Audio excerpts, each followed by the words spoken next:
ನಿನ್ನೆ ಅಮಿತ್ ಶಾ ಒಂದು ಲೆಕ್ಕದಲ್ಲಿ ಅಬ್ಬರಿಸಿ ಬೊಬ್ಬರಿದಿದ್ದಾರೆ. ಅಷ್ಟೇ ಅಲ್ಲ, ನಾಯಕರ ಜೊತೆಗೆ ಸುದೀರ್ಘವಾಗಿ ಮೀಟಿಂಗ್ ಅನ್ನು ಕೂಡ ಮಾಡಿದ್ದಾರೆ.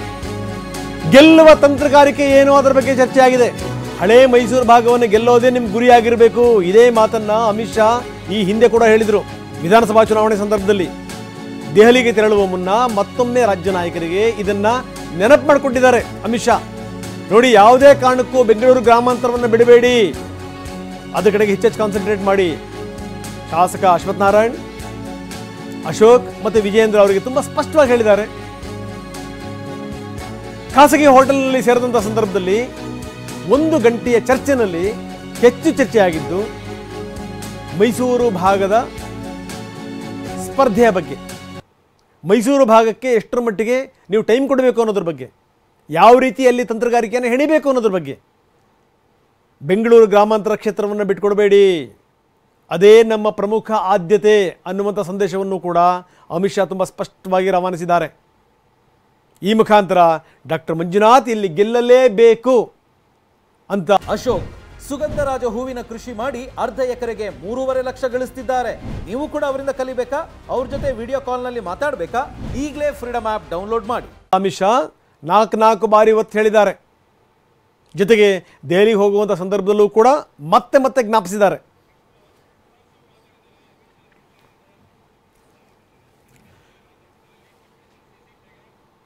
ಸೊ ಇದಕ್ಕೆ ಸಂಬಂಧಪಟ್ಟಂಗೆ ಕುಮಾರಸ್ವಾಮಿ ಅವರು ಏನು ಹೇಳಿದ್ರು, ಅಮಿತ್ ಶಾ ಅವರ ಭೇಟಿ, ಅಮಿತ್ ಶಾ ಅವರ ರೋಡ್ ಶೋ ಅದೆಲ್ಲ ಆದ್ಮೇಲಿಂದ ಕಾರ್ಯಕರ್ತರಿಗೆ ಸಹಜವಾಗಿ ಒಂದು ಉತ್ಸಾಹ ಬಂದಿದೆ ಅನ್ನುವಂಥ ಮಾತನ್ನ ಕುಮಾರಸ್ವಾಮಿ ಹೇಳಿದ್ದಾರೆ.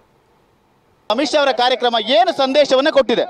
ಸಂದೇಶ ಕಾರ್ಯಕರ್ತರುಗಳಿಗೆ, ಲೀಡರ್ಗಳಿಗೆ ಒಂದು ಉತ್ಸಾಹ ತುಂಬಿದೆ. ಯಶಸ್ಸೇನಿದೆ ಈ ರ್ಯಾಲಿ, ಚನ್ನಪಟ್ಟಣದ ಜನತೆ ಬಹುಶಃ ರಾಜ್ಯದ 28 ಕ್ಷೇತ್ರಗಳ BJP JDSನ ಕಾರ್ಯಕರ್ತರುಗಳಿಗೆ, ಮುಖಂಡರುಗಳಿಗೆ ಈ ಒಂದು ಮೈತ್ರಿ ಒಳ್ಳೆಯ ರೀತಿಯಲ್ಲಿ ಆಗಿರತಕ್ಕಂಥದ್ದು ಅಂತಕ್ಕಂಥ ಒಂದು ಸಂದೇಶ ಚನ್ನಪಟ್ಟಣದಿಂದ ಒಂದು ಸ್ಪಷ್ಟವಾದ ಸಂದೇಶವನ್ನು ಈ ಒಂದು ಚನ್ನಪಟ್ಟಣದ ನನ್ನ ತಂದೆ ತಾಯಂದಿರೇನು ಕೊಟ್ಟಿದ್ದಾರೆ.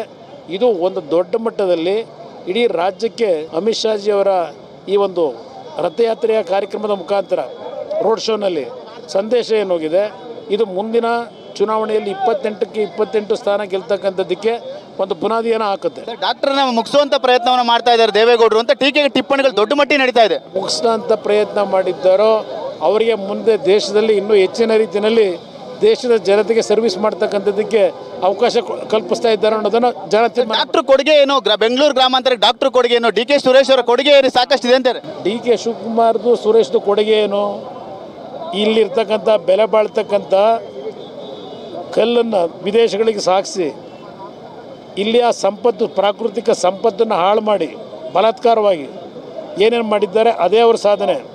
ಏನು ಜಿಲ್ಲೆ ಅಭಿವೃದ್ಧಿ ಮಾಡಿದ್ದಾರೆ, ಕುಮಾರಸ್ವಾಮಿ ಏನು ಮಾಡೋರೆ, ದೇವೇಗೌಡರು ಏನು ಮಾಡಿದ್ರು ಅಂತ ಹೇಳ್ತಾರೆ. ಇವತ್ತು ಆ ಅಭಿವೃದ್ಧಿಗಳ ಬಗ್ಗೆ ಚರ್ಚೆ ಮಾಡಲಿಕ್ಕೆ ಹೋದರೆ 1 ಗಂಟೆ ಚರ್ಚೆ ಮಾಡಬಲ್ಲೆ.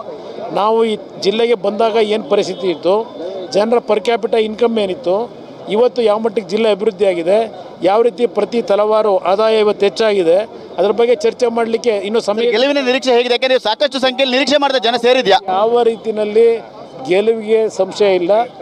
ನಮ್ಮ ಅಭ್ಯರ್ಥಿ ಅಮಿತ್ ಶಾ ಅವರು ಹೇಳಿದಂಥ ರೀತಿಯಲ್ಲಿ 5 ಲಕ್ಷಕ್ಕೂ ಹೆಚ್ಚಿನ ಬಹುಮತದಲ್ಲಿ ಗೆಲ್ತಾರೆ. ಸೊ ಇನ್ನು ಇದೆಲ್ಲದರ ಜೊತೆಗೆ ಡಾಕ್ಟರ್ ಮಂಜುನಾಥ್ ಕೂಡ ಮಾತಾಡಿದ್ದಾರೆ. ಈ ಇಷ್ಟೊಂದೆಲ್ಲ ಉತ್ಸಾಹ ನೋಡ್ತಿರುವಂಥ ಸಂದರ್ಭದಲ್ಲಿ, ಜನಸಾಗರ ನೋಡಿದಂಥ ಸಂದರ್ಭದಲ್ಲಿ ನಮಗೂ ಕೂಡ ವಿಶ್ವಾಸ ಬರ್ತಾ ಇದೆ, ಬದಲಾವಣೆಯ ಗಾಳಿ ಬೀಸ್ತಾ ಇದೆ, ನಾವು ಗೆದ್ದೇ ಗೆಲ್ತೀವಿ ಎನ್ನುವಂಥ ವಿಶ್ವಾಸವನ್ನು ಡಾಕ್ಟರ್ ಮಂಜುನಾಥ್ ವ್ಯಕ್ತಪಡಿಸಿದ್ದಾರೆ. ಅಮಿತ್ ಶಾ ರೋಡ್ ಶೋ ಏನು ಸಂದೇಶವನ್ನು ಕೊಟ್ಟಿದೆ? ಈ ರೋಡ್ ಶೋನಲ್ಲಿ ಜನಸಾಗರವೇ ಹಾಜರಿತ್ತು. ಜನಸಾಗರ ಮಾತ್ರ ಅಲ್ಲ, ಅದರಲ್ಲಿ ಆ ಸ್ಪಂದನೆ ಮತ್ತು ಅವರ ಉತ್ಸಾಹ ನೋಡಿದರೆ ನಾನು ಗೆಲುವಿನತ್ತ ಹೋಗ್ತಾ ಇದ್ದೀನಿ ಅನ್ಸುತ್ತೆ. ಈ ಒಂದು ಗೆಲುವಿನ ಗಾಳಿ, ಬದಲಾವಣೆಯ ಗಾಳಿ ಬೀಸ್ತಾ ಇದೆ. ಒಂದು ಕಾರ್ಯಕರ್ತರಿಗೆ ಒಂದು ಹೊಸ ಸಂದೇಶ ಕೊಟ್ಟಂಗಾಯ್ತು ಅಂತೀರಿ? ಇಲ್ಲಿ ನಾನು ಸಮನ್ವಯತೆ ವಿಚಾರವಾಗಿ ಕಾರ್ಯಕರ್ತರಿಗೆ ಒಂದು ಹೊಸ ಸಂದೇಶ ಕೊಟ್ಟಂಗಾಯ್ತು ಅಂತೀರಾ? ಡೆಫಿನೆಟ್ ಆಗಿ. ಯಾಕೆಂದರೆ BJP ಮತ್ತು JDS ಕಾರ್ಯಕರ್ತರ ಹೃದಯಗಳು ಒಂದಾಗಿದೆ ಮತ್ತು ಒಗ್ಗಟ್ಟಾಗಿ ಕೆಲಸ ಮಾಡ್ತಾ ಇದ್ದಾರೆ. ಅದಕ್ಕೆ ಇನ್ನೂ ಕೂಡ ಸ್ಫೂರ್ತಿದಾಯಕವಾಗಿದೆ. ಇದರಿಂದ ಒಂದು ನಮ್ಮ ಎಲ್ಲ ವರ್ಕರ್ಸ್ಗೂ ಮೋಟಿವೇಶನ್ ಆಗಿದೆ. ಜನರಿಗೂ ಕೂಡ ಒಂದು ಸ್ಪಷ್ಟ ಸಂದೇಶ, ಮತದಾರರಿಗೂ ಕೂಡ ಒಂದು ಸ್ಪಷ್ಟ ಸಂದೇಶ. BJP JDS ಪಕ್ಷ ಬಹಳ ಗಟ್ಟಿ ಇದೆ, ಅದಕ್ಕೆ ಒಳ್ಳೆಯ ಬೇರಿದೆ ಅಂತಲೂ ಹೇಳ್ಸುತ್ತೆ. ಈಗ ಡಾಕ್ಟರ್ ಕೆಲಸ ಮಾಡ್ಕೊಂಡಿರ್ಬೋದಿತ್ತು, ಕ್ಷೇತ್ರ ಏನು ಗೊತ್ತಾಗುತ್ತೆ ಅಂತೇಳಿ ವಿರೋಧಿಗಳು ನಿಮ್ಮ ಬಗ್ಗೆ ಟೀಕೆ ಟಿಪ್ಪಣಿಗಳನ್ನ ದೊಡ್ಡ ಮಟ್ಟದಲ್ಲಿ ಮಾಡ್ತಾ ಇದ್ದಾರೆ. ಅಂದರೆ ನಾನು ಡಾಕ್ಟ್ರ್ ಕೆಲಸನ ಮಧ್ಯ ಬಿಟ್ಟು ಬಂದಿಲ್ಲ. ನಾನು ನಿವೃತ್ತಿ ಆದಮೇಲೆ ಅದು ಏನು ವಿಸ್ತರಣೆ ಆದಂಥ ಅವಧಿಯನ್ನು ಮುಗಿಸಿ ಬಂದಿದ್ದೇನೆ. ಸುಮಾರು 35 ವರ್ಷ ದೀರ್ಘ ಅವಧಿ ಕೆಲಸ ಮಾಡಿ ನಾನು ಆರೋಗ್ಯ ಕ್ಷೇತ್ರದಲ್ಲಿ ಒಂದು ಕ್ರಾಂತಿಕಾರಿ ಒಂದು ಕೊಡುಗೆ ಕೊಟ್ಟು ಬಂದಿದ್ದೇನೆ.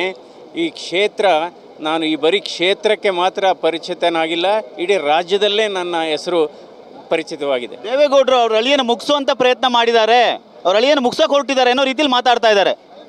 ಇದಕ್ಕೆಲ್ಲ ಜನನೇ ಉತ್ತರ ಕೊಡ್ತಾರೆ, ಜನ ಉತ್ತರ ಕೊಡ್ತಾರೆ. ಸರಿ, ಈಗ ಅಮಿತ್ ಶಾ ಅವರು ಒಂದು ಹೇಳಿದ್ರು 5 ಲಕ್ಷ ಇವತ್ತಿನ ಜನಸಾಗರ ನೋಡ್ತಾ ಇದ್ರೆ 5 ಲಕ್ಷ ಲೀಡಲ್ಲಿ ಬರ್ತಾರೆ ಅಂತೇಳಿ, ನೀವು ಕೂಡ ಗೆಲುವಿನ ನಿರೀಕ್ಷೆ ಹೆಚ್ಚಾಯಿತು ಅಂತ ಹೇಳಿದ್ರಿ, ಹೇಗೆ ಅನ್ಸುತ್ತೆ ಸರ್? ಇಲ್ಲಿ ಜನ ಸ್ಪಂದನೆ ಮಾಡ್ತಾ ಇರತಕ್ಕಂಥ ನೋಡಿದರೆ, ಅವರ ಜೋಶ್ ನೋಡಿದರೆ, ಅವರ ಎನರ್ಜಿ ಲೆವೆಲ್ಸ್ ನೋಡಿದರೆ ಇದು ಅವರ ಹೃದಯದಿಂದ ಬರ್ತಾ ಇದೆ.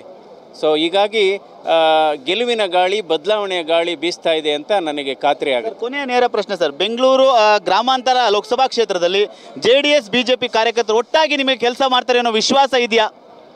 100ಕ್ಕೆ 100ರಷ್ಟು ವಿಶ್ವಾಸ ಇದೆ.